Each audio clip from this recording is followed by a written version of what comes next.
68 sir. 68. అధ్యక్ష ధన్యవాదాలు అధ్యక్ష.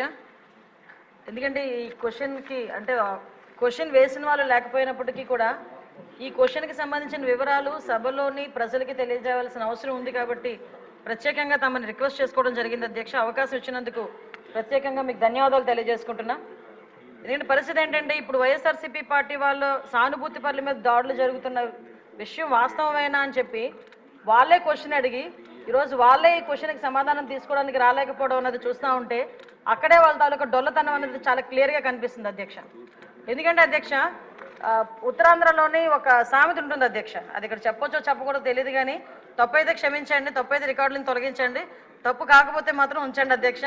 మొగుడిని కొట్టి మొగసాలు ఎక్కిందట ఇలా మాట్లాడతారు అధ్యక్ష ఉత్తరాంధ్రలోని కూడా. ఎందుకంటే కొట్టేసి ఎక్కడ దాక్కుంటారనమాట.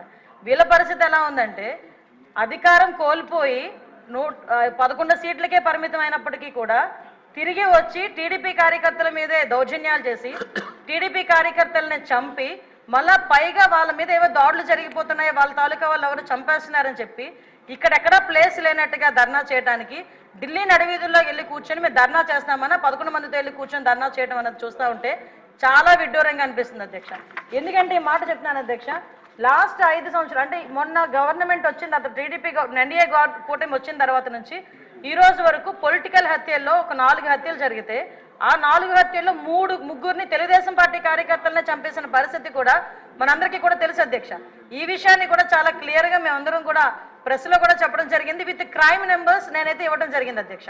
ఇవన్నీ పక్కన పెడితే ఇప్పటికీ కూడా చాలా మంది తెలుగుదేశం పార్టీ కార్యకర్తల మీద వైఎస్ఆర్సీపీ నాయకులు సోషల్ మీడియాలో దాడి చేస్తున్నారు, వ్యక్తిగతంగా దాడులు చేస్తున్నారు, వాళ్ళ ఆస్తుల మీద దాడులు చేస్తున్నారు. అంటే ఇప్పటికీ కూడా అంటే ఎందుకు చెప్తున్నానంటే వాళ్ళు తిరిగి మేము చేస్తున్నామని చెప్పి టీడీపీ వాళ్ళు చేస్తున్నారు, జనసేన వాళ్ళు చేస్తున్నారు, బీజేపీ వాళ్ళు చేస్తున్నారని చెప్పి ఢిల్లీ నడివీధుల్లో కూర్చొని 36 మంది పొలిటికల్ హత్యలు జరిగినాయని ఎంత సిగ్గు లేకుండా మాట్లాడుతున్నారో ఒకసారి మనం కూడా ఆలోచించుకోవాలి అధ్యక్ష. ఇది రాష్ట్ర ప్రతిష్టకు సంబంధించిన విషయం అధ్యక్ష.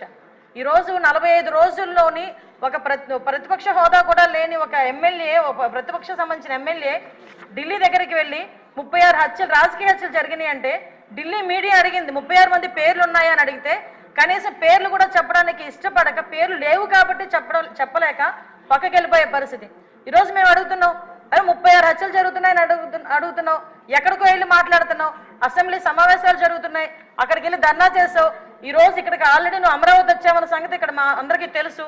ఈ రోజు వచ్చి అసెంబ్లీలో కూర్చొని ఆ 36 మంది వివరాలు ఇచ్చే దమ్ము లేదా నీకు? ఈరోజు ఆ 36 మంది వివరాలు మాకు ఇచ్చి దాని మీద ఎంక్వైరీ చేయించుకునే దమ్ము లేదా నీకు? ఈరోజు అసెంబ్లీ సాక్షిగా అడగాల్సిన వాటిని పక్కన పెట్టుకొని ఎక్కడో ఢిల్లీలోకి వెళ్ళి రాష్ట్ర ప్రతిష్టను దెబ్బతీసే విధంగా రాష్ట్రం మీద రక్తమరకలు అంటినట్టుగా వాటి అన్నిటికీ కూడా ఫోటో ఎగ్జిబిషన్ ఒకటి పెట్టి దాన్ని చాలా ఏమార్చి అక్కడ వాళ్ళని ఏదో రకంగా పెట్టుబడులు రాకుండా పరిశ్రమలు రాకుండా అడ్డుకోవడానికి ఒక కుట్రపూరితమైన వాతావరణాన్ని సృష్టించడానికి మాత్రమే చేస్తున్నాడు అధ్యక్ష.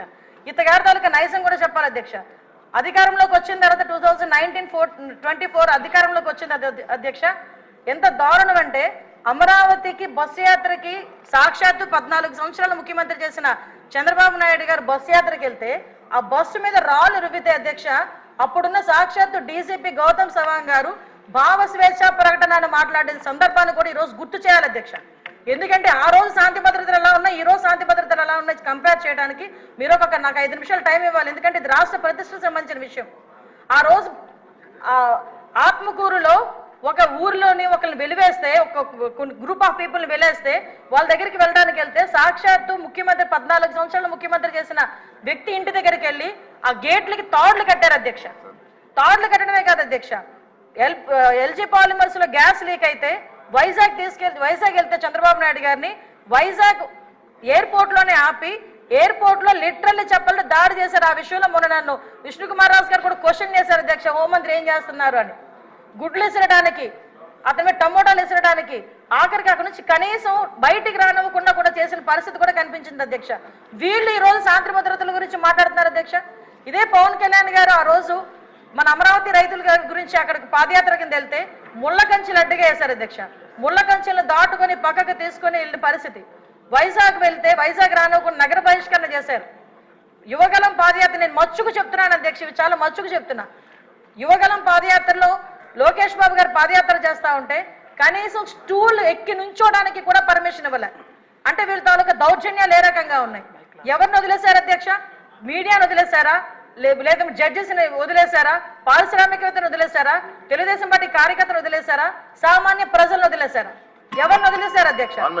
అధ్యక్ష నాకు ఒక్క విషయం ఎందుకంటే అధ్యక్ష వీళ్ళు ఈ రోజు 1 minute 12 గంటలకి మన గౌరవ ముఖ్యమంత్రి గారు శాంతి భద్రతల మీద వైట్ పేపర్ రిలీజ్ చేస్తున్నారు. అంచేత వారు అన్ని వివరాలు చెప్తారు, మీరు క్లుప్తంగా చెప్పండి. అంటే గుర్తు చేస్తున్నారు అధ్యక్ష, ఎందుకంటే ఈ విషయం ఏంటంటే వీళ్ళు మన నోటికి మరుపు ఎక్కువలా ఉంది అధ్యక్ష. మాట్లాడితే ఏ రోజు ఆ రోజే మాట్లాడుతుంటాడు జగన్మోహన్ రెడ్డి. అందుకే ఈ నెల రోజులు ఏం జరిగిందన్నది ఆలోచించుకుంటున్నాడు కానీ ఏం జరుగుతుందని ఊహించేసుకుంటున్నాడు తప్పించి 5 సంవత్సరాలు ఏం జరిగిందన్నది మర్చిపోయినట్టున్నాడు, చిప్లోంచి పోయింది. ఒకటి అధ్యక్ష, ఈ రోజు నేను ఎందుకు చెప్తున్నానంటే అధ్యక్ష ఇన్ని చెప్పి నేను ఒకటే డిమాండ్ చేస్తున్నాను అధ్యక్ష, ఎక్కువ టైం కూడా తీసుకోను నేను. ఇటువంటి భయానక వాతావరణం సృష్టించే 5 సంవత్సరాలు ఇంట్లోంచి బయటికి రావడానికి కూడా భయపడి ప్రజల్ని భయభాంతులు చేసి వాళ్ళ భూముల్ని లాక్కొని ఓవరాల్గా చెప్పాలంటే నవ్వుని కూడా మర్చిపోయేటట్టుగా చేసే 5 సంవత్సరాలు. ఈ రోజు ఈ 45 రోజుల్లో ఏదో ఉపద్రవం వచ్చేస్తుంది, రాష్ట్రపతి పాలన పెట్టేయండి అని చెప్పి తప్పుడు సమాచారాన్ని గవర్నర్ గారికి అదేవిధంగా ప్రధానమంత్రి గారికి రాష్ట్రపతి గారికి ఇవ్వడానికి తప్పుడు సమాచారంతో జంతర్ మంతర్ దగ్గర ధర్నా చేసేదంటే ఒకసారి నేను ఇక్కడ డిమాండ్ చేస్తున్నాను అధ్యక్ష. ఇందాక పయోల్ కేశవ్ గారు కూడా రిక్వెస్ట్ చేశారు, నేను రెడీగా ఉన్నా, హోంమంత్రి రెడీగా ఉన్నా చర్చించడానికి, మీరు రండి అని.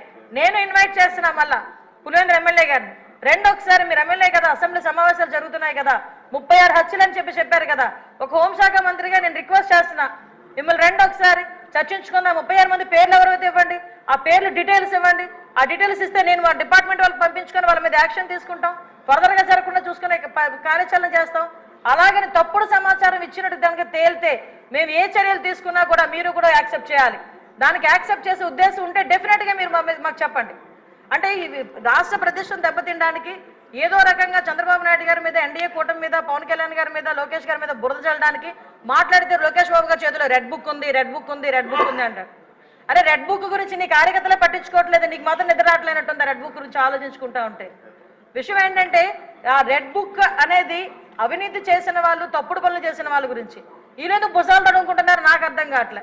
దయచేసి ఒకటే చెప్తున్నాను అధ్యక్ష, ఇటువంటి చవకబారు ఆరోపణలు గవర్నమెంట్ మీద చేసి చవకబారు ప్రశ్నలు వేసి రాష్ట్ర ప్రతిష్టను దెబ్బతీయకుండా ఉండే పరిస్థితి పులివెందుల ఎమ్మెల్యేకి రావాలని మనస్ఫూర్తిగా కోరుకుంటూ సెలవు తీసుకుంటాను అధ్యక్ష.